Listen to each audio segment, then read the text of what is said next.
ಏನು ಮಾಧುಸ್ವಾಮಿ ಅವರು ಸ್ವಲ್ಪ ಗೊಂದಲ ಇದ್ರು, ಅನೇಕ ವಿಷಯಗಳು ಟಿವಿಲಿ ಬರ್ತಾ ಇತ್ತು. ಅದಕ್ಕೋಸ್ಕರ ನಮ್ಮ ಹೆಸರೆಲ್ಲ ಸ್ನೇಹಿತರ ಜೊತೆಗೆ ಒಂದು ಮಾತನಾಡಿದ್ದೇವೆ. ಯಾವ ಕಾರಣಕ್ಕೂ ಅವ್ರ ಪಕ್ಷ ಬಿಡೋದಿಲ್ಲ.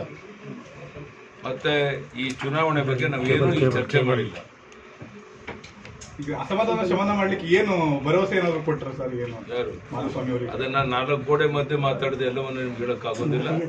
ಒಟ್ಟಿನಲ್ಲಿ ಅವ್ರು ನಮ್ಮ ಜೊತೆಗೆ ಇರ್ತಾರೆ, ಪಕ್ಷದಲ್ಲಿ ಇರ್ತಾರೆ, ಮುಂದೆ ಎಲ್ಲವೂ ಸರಿ ಹೋಗುತ್ತೆ. ನೊಳಂಬ ಸಮುದಾಯದವ್ರಿಗೆ ನೀವು ಜೊತೆಯಾಗಿ ನಿಂತಿದ್ರಿ, ನೊಳಂಬ ಸಮುದಾಯದವ್ರನ್ನ ನೀವು ಕಾಪಾಡ್ಕೊಂಡ್ ಬರ್ತಾ ಇದ್ರಿ. 40 ವರ್ಷದ ಇತಿಹಾಸವನ್ನೇ ತುಮಕೂರಿನಿಂದ ಆಳ್ಸಿದ್ರಲ್ಲ ಸರ್, ಇದು ನ್ಯಾಯನಾ ಅಂತ ಜನಗಳ ಪ್ರಶ್ನೆ. ನೊಳಂಬ ಲಿಂಗಾಯತರ ಪ್ರಶ್ನೆ ಸರ್ ಇದು. ನೀವು ಪತ್ರಕರ್ತರು ಸರ್, ಈಗ ಸೂಕ್ತ ಸಮಯದಲ್ಲಿ ಅದಕ್ಕೆಲ್ಲಕ್ಕೂ ನಾವು ಉತ್ತರ ಕೊಡ್ತೇನೆ.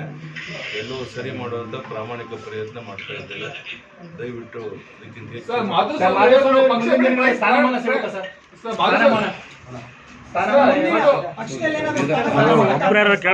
ಈಗ ಮಾಧುಸ್ವಾಮಿ ಅವರು ಏನ್ ಹೇಳಿದ್ರು ಮೊನ್ನೆ 2 ದಿನ ಕೂಡ ಅದನ್ನೇ ಹೇಳಿದ್ರು, ನನಗೆ ಈ ಇದು ಲೋಕಸಭಾ ಚುನಾವಣೆ ನಿಲ್ಲಕ್ಕೆ ಇಂಟ್ರೆಸ್ಟ್ ಇರಲಿಲ್ಲ, ಆದ್ರೆ ಯಡಿಯೂರಪ್ಪನವರೇ ನನ್ನ ಟೆಂಪ್ಟ್ ಮಾಡಿದ್ರು, 3-4 ಸರಿ ಫೋನ್ ಮಾಡಿ ಕರೆದ್ರು, ಮತ್ತೆ ನೀನೇ ನಿಲ್ಬೇಕು ಅಂತ ಹೇಳಿದ್ರು. ಆದ್ರೆ ಕೊನೆ ಕ್ಷಣದಲ್ಲಿ ನನ್ನ ಕೈ ಬಿಟ್ಟರು ಅಂತ ಹೇಳಿರುವಂತದ್ದು ಎಲ್ಲ ಬೇರೆ ಕಡೆ ಎಲ್ಲ ಸಂಗತಿಗಳ ಬಗ್ಗೆ ನಾವು ಚರ್ಚೆ ಮಾಡಿದ್ದೇವೆ. ಈಗ ಮತ್ತೊಮ್ಮೆ ಯಾವುದೇ ಚರ್ಚೆ ಮಾಡಕ್ಕೆ ಇಷ್ಟಪಡೋಲ್ಲ. ಒಟ್ಟಿನಲ್ಲಿ ಎಲ್ಲ ಸಮಸ್ಯೆಗಳು ಬಗೆಹರಿದಿದೆ. ಅವ್ರ ಪಕ್ಷವನ್ನು ಬಿಡೋ ಪ್ರಶ್ನೆ ಇಲ್ಲ. ಮುಂದೆ ಏನು ಅನ್ನೋದನ್ನ ಕುಂತು ನಾವು ಅವ್ರ ಜೊತೆ ಚರ್ಚೆ ಮಾಡ್ತೀವಿ.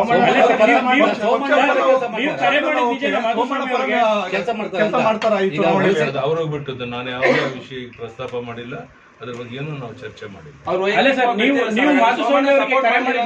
ಕೇಳ್ತಿರೋ ಇಲ್ರಿ, ಯಾವುದೇ ವಿಷಯ ಚರ್ಚೆ ನಾವು ಮಾಡಕ್ ಹೋಗಿಲ್ಲ. ನಾವು ಬಂದಿರೋದು ಮಾಧುಸ್ವಾಮಿ ಅವರು ಬೇಸರ ಮಾಡ್ಕೊಂಡಿದ್ರು, ಸರಿಪಡಿಸಿ ಅವ್ರ ಪಕ್ಷದಲ್ಲಿ ಉಳಿಸ್ಕೋಬೇಕು ಅನ್ನೋದಕ್ಕೋಸ್ಕರ ನಾನು ಬಂದಿದ್ದೆ. ಆದಷ್ಟು ಚರ್ಚೆ ಆದಮೇಲೆ ಅವ್ರ ಪಕ್ಷದಲ್ಲೇ ಉಳ್ಕೊಂತಾನೆ, ಯಾವುದೇ ರೀತಿ ಸಮಸ್ಯೆ ಆಗೋದಿಲ್ಲ ಅನ್ನೋ ಮಾತನ್ನು ಹೇಳಿದ್ದಾರೆ. ನನಗೆ ಅದರಿಂದ ಸಮಾಧಾನ ಆಗಿದೆ, ತೃಪ್ತಿ ಆಗಿದೆ. ನಮಸ್ಕಾರ ಸರ್. ಈಗ 2 ವಿಚಾರದಲ್ಲಿ ಅವರಿಗೆ ಅಸಮಾಧಾನ ಆಗಿತ್ತು. ಒಂದು, ಟಿಕೆಟ್ ಸಿಕ್ಕಿಲ್ಲ ಅನ್ನುವಂಥದ್ದು. 2ನೇದಾಗಿ ಹೊರಗಿನವರಿಗೆ ಟಿಕೆಟ್ ಕೊಟ್ಟಿದ್ದಾರೆ ಅನ್ನುವಂಥದ್ದು. ಸೊ ನನಗೆ ಟಿಕೆಟ್ ಸಿಕ್ಕಿಲ್ಲ ಅನ್ನೋದು ಒಂದಾದ್ರೆ, ಹೊರಗಿನವರಿಗೆ ಟಿಕೆಟ್ ಕೊಟ್ಟಿರೋದು ನನಗೆ ಸಮಾಧಾನ. ನಾನೆಲ್ಲ ಕೊಟ್ಟಿರೋದು, ಬಟ್ ಅವ್ರು ಸಪೋರ್ಟ್ ಮಾಡಲ್ಲ ಅಂತ ಹೇಳಿ ಹೇಳಪ್ಪ. ಏನಪ್ಪ, ರಾಷ್ಟ್ರೀಯ ನಾಯಕರು ಏನು ತೀರ್ಮಾನ ತಗೊಂಡಿದ್ದಾರೆ ಅವರು ಬಿಟ್ಟಂತದ್ದು. ಉಳಿದ ತೀರ್ಮಾನ ಮಾಧುಸ್ವಾಮಿ ಬಿಟ್ಟಂತದ್ದು. ಯಾವುದೇ ಒತ್ತಾಯ ಮಾಡಕ್ಕೆ ಇಲ್ಲಿ ಬಂದಿಲ್ಲ. ಬಂದಿರೋದು ಒಂದೇ ಒಂದು, ಬಹಳ ವರ್ಷಗಳಿಂದ ನಮ್ಮ ಜೊತೆಗಿತ್ತು ಪಕ್ಷವನ್ನು ಕಟ್ಟಿದಂಥ ಮಾಧುಸ್ವಾಮಿ ಅವರು ನಮ್ಮ ಜೊತೆ ಉಳ್ಕೊಳ್ಬೇಕು, ಪಕ್ಷವನ್ನು ಬಲಪಡಿಸೋಕ್ಕೆ ಅವ್ರಿಗೆ ಸಹಕಾರವನ್ನು ಕೊಡಬೇಕು ಅಂತ ಕೇಳಕ್ಕೆ ಬಂದಿದ್ದೆ. ಅದಕ್ಕೆ ಒಪ್ಕೊಂಡಿದ್ದಾರೆ. ನಂಗೆ ಸಮಾಧಾನ ಆಗಿದೆ, ತೃಪ್ತಿ ಆಗಿದೆ. ಸರ್, ನೀವು ಮಾಧುಸ್ವಾಮಿ ಅವರಿಗೆ ಕರೆ ಮಾಡಿದ್ರಾ ನೀವೇ ನಿಲ್ಬೇಕು ಅಂತೇಳಿ? ಯಾವುದೇ ಆ ವಿಷಯ ಈಗ ಚರ್ಚೆ ಮಾಡಬೇಡಿ. ಧನ್ಯವಾದ ಸರ್. ಈಗ ಮಾಧುಸ್ವಾಮಿ ಅವರು ಬುದ್ಧಿವಂತರಿದ್ದಾರೆ ಅಂತ ಹೇಳಿ